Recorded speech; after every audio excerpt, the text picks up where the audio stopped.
Morning विद्यार्थी जी लोग, प्रिय छात्र एवं छात्राओं, आज आप लोगों को बताना है spectrometer, direct vision spectrometer, primary colour, secondary colour and complementary colour. ये सभी क्वेश्चन प्योर थ्योरेटिकल क्वेश्चन है। इसका फिगर मैंने बना रखा है स्पेक्ट्रोमीटर का। स्पेक्ट्रोमीटर एक ऐसा उपकरण है जिसके द्वारा स्पेक्ट्रम का परीक्षण किया जाता है, स्पेक्ट्रम का मेजरमेंट लिया जाता है, माप लिया जाता है और प्योर स्पेक्ट्रम प्राप्त किया जाता है। स्पेक्ट्रोमीटर के 3 अंग होते हैं, जिसमें से इसको हम लोग कॉलीमेटर कहते हैं, सी द्वारा निरूपित किए हैं, कॉलीमेटर बोलते हैं। इस बीच वाली व्यवस्था को प्रिज्म टेबल बोलते हैं और यह टेलीस्कोप है, एस्ट्रोनॉमिकल टेलीस्कोप है। ये कॉलीमेटर में 2 नलियां होते हैं, एक ये नली है और एक ये नली है। इस नली में से एक नली चौड़े मुंह वाला होता है और दूसरा नली पतले मुंह वाला होता है। दोनों नलियां एक दूसरे पर खिसकने वाले होते हैं। जिस तरह से ये खिसकने वाला है, दोनों नलियां एक दूसरे पर खिसकने वाले होते हैं तथा इनको एडजस्ट करने के लिए एक पेंच R1 लगा हुआ रहता है। चौड़े मुंह वाले नली के एक छोर पर एक लेंस L1 व्यवस्थित रहता है, जबकि पतले मुंह वाली नली के एक छोर पर एक नैरो स्लाइट S व्यवस्थित रहता है। ये S और L1 को इस प्रकार एडजस्ट किया जाता है कि लेंस L1 के फोकस पर स्लाइट S आ जाए, यानी स्लाइट S लेंस L1 के फोकस पर रहे। और क्या है कि ये प्रिज्म टेबल है। यह प्रिज्म टेबल ये स्तंभ पर घूमने वाला होता है। जिस तरह से एक विशेष टाइप का जो डाइनिंग टेबल होता है, जिसको हम उसके अक्ष के परितः घुमा सकते हैं, उसी तरह से इस स्तंभ के परितः, इस स्टैंड के परितः ये टेबल घूमने वाला होता है। और इस टेबल की ऊंचाई पेंच S1 द्वारा आवश्यकता अनुसार घटाई या बढ़ाई जा सकती है। अगर टेबल के ऊंचाई बढ़ाना चाहते हैं तो S1 द्वारा बढ़ा सकते हैं और घटाना चाहते हैं तो S1 द्वारा ही घटा सकते हैं। इस टेबल के किनारे पर डिग्री स्केल बना रहता है और इस पर 2 वर्नियर स्केल भी लगे रहते हैं, जिनके बीच की दूरी सदा 180 डिग्री होता है। इस टेबल पर प्रिज्म P व्यवस्थित कर दिया जाता है।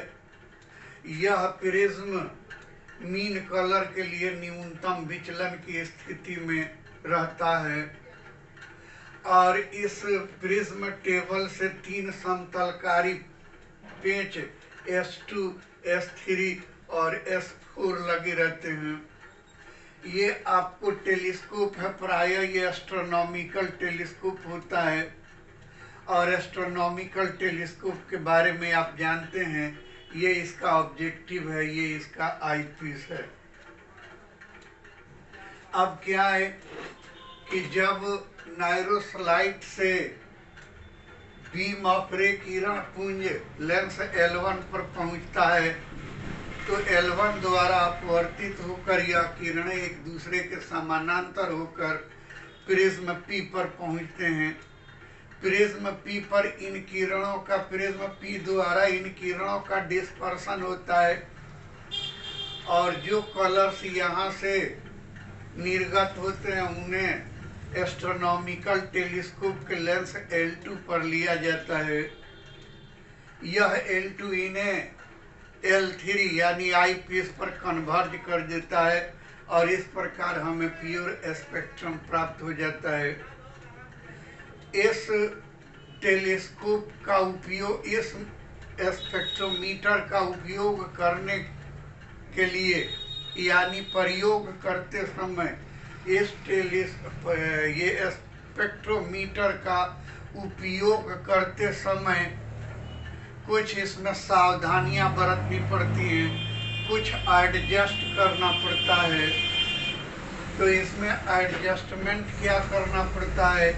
तो नंबर 1, समतलकारी पेचों द्वारा सबसे पहले यहाँ एक्सपेरिमेंट कर रहे हैं, समतलकारी पेच S2, S3 और S4 द्वारा इस यंत्र को समतल बना लिया जाता है। दूसरा एडजस्टमेंट किया जाता है वो क्या कि ये स्लाइड जो लगाए हुए हैं ये स्लाइड नैरो और वर्टिकल होना चाहिए, यानी संकीर्ण और उदग्र होना चाहिए, तथा यह स्लाइड लेंस L1 के फोकस पर होना चाहिए। नंबर 3, मीन कलर के लिए यानी पीले रंग के लिए प्रिज्म को न्यूनतम विचलन की स्थिति में होना चाहिए। नंबर 4 में है कि इसके टेलीस्कोप को अच्छी तरह से फोकस कर लेना चाहिए ताकि मेजरमेंट वगैरह बढ़िया से लिया जा सके।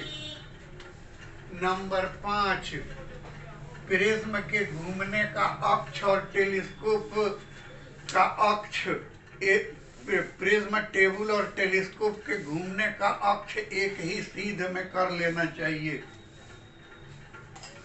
नंबर 6 में है कि आपको ये कॉलीमेटर का ऑप्टिक एक्सिस और टेलीस्कोप का ऑप्टिक एक्सिस एक ही सीध में होना चाहिए। और नंबर 7, कॉलीमेटर तथा टेलीस्कोप को मीन कलर के लिए एडजस्ट करना चाहिए। अब क्या है कि इसके बाद आता है एक डायरेक्ट विजन। इसका उपयोग क्या होता है, यानी स्पेक्ट्रोमीटर का उपयोग क्या होता है? तो स्पेक्ट्रोमीटर का उपयोग प्रिज्म या लेंस का अपवर्तनांक ज्ञात करने में होता है। स्पेक्ट्रोमीटर द्वारा प्रिज्म का डिस्पर्सिव पावर निकाला जाता है। स्पेक्ट्रोमीटर द्वारा बर्वेस्टर के नियम का सत्यापन किया जाता है। आगे बढ़िएगा लाइट में तो बर्वेस्टर का नियम बताएंगे, उस नियम का सत्यापन इसके द्वारा किया जाता है। और क्या है कि डिस्चार्ज ट्यूब, एटॉमिक स्ट्रक्चर इत्यादि में पढ़ा होगा कि डिस्चार्ज ट्यूब में उपस्थित गैस का नेचर जानने में, प्रकृति जानने में इस स्पेक्ट्रोमीटर का उपयोग किया जाता है। फिर क्या है कि डायरेक्ट विजन स्पेक्ट्रोमीटर, समक्ष दृश्यक स्पेक्ट्रोमापी। इस स्पेक्ट्रोमीटर में पीतल की नलियां होते हैं T1 और ये नली हो गया आपको T2। यह दोनों नलियां, एक पतला होता है दूसरा चौड़ा मुंह वाला होता है। चौड़े मुंह वाली नली में एक नैरो स्लाइड S लगा रहता है और यह नलियां एक दूसरे पर खिसकने वाले होते हैं। इनके भीतर पीतल का एक पतला सा नली होता है जिसमें 5 प्रिज्म होते हैं। 3 प्रिज्म क्राउन ग्लास से बने होते हैं जिनको C द्वारा दिखाया गया है, और 2 प्रिज्म फ्लिंट ग्लास से बने हुए हैं जिसे F द्वारा दिखाया गया है। इन प्रिज्मों को एकांतर क्रम में इस प्रकार एडजस्ट किया जाता है कि इनका प्रिज्म एंगल एक दूसरे के विपरीत दिशा में रहे। और अंत में यहाँ पर एक टेलीस्कोप लगा रहता है जिसका ये ऑब्जेक्टिव L2 है और ये आईपीस E है। जब नायरोस्लाइड से किरणें इसमें प्रवेश करती हैं तो प्रिज्म सी पर पहुंचते हैं, और प्रिज्म सी पर पहुंचते हैं तो क्या है कि इनका डिस्पर्शन होता है। अब ये सभी किरणों का डिस्पर्शन दिखाएंगे तो आपको दिक्कत हो जाएगा, और क्या है कि सब आपस में मिल जाएगा, पहचान में नहीं आएगा। इसलिए एक बीच वाले किरण का ही हमने डिस्पर्शन दिखाया हुआ है। इनका डिस्पर्शन होगा, ऊपर ये रेड कलर आ जाएगा और नीचे वायलेट कलर आ जाएगा। फिर इन प्रिज्मों द्वारा अपवर्तित होते हुए ये लेंस के ऑब्जेक्टिव पर पहुंचेगा, और क्या है कि यहाँ पर आपको स्पेक्ट्रम दिखाई देगा। ये प्योर स्पेक्ट्रम आपको दिखाई देगा।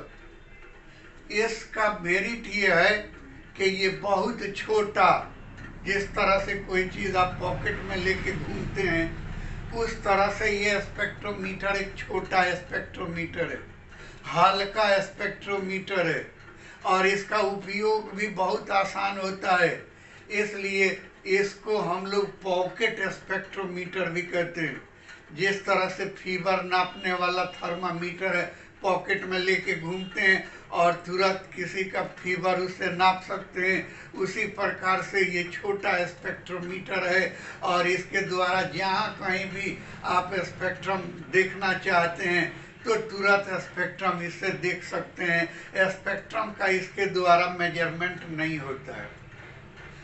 इसके द्वारा केमिकल सॉल्यूशन के कॉन्सेंट्रेशन का स्टडी किया जाता है।